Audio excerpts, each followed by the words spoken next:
Президент Улуттук коопсуздук мамлекеттик комитетинин төрагасы Абдилсегизбаев Белизден алып келген документтер жалган болсо, кызматтан алам дедиле. Бирок ала элек. Хандын сөзү эки болдубу?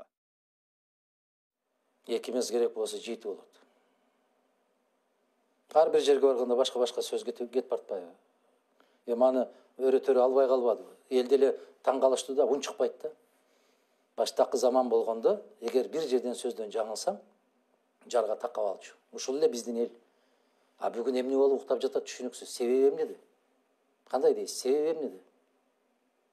Мен түшүнүп турам себеби эмнеде экенин. Керектүү инсан айтып атат. Түшүнүктүү инсан айтып атат.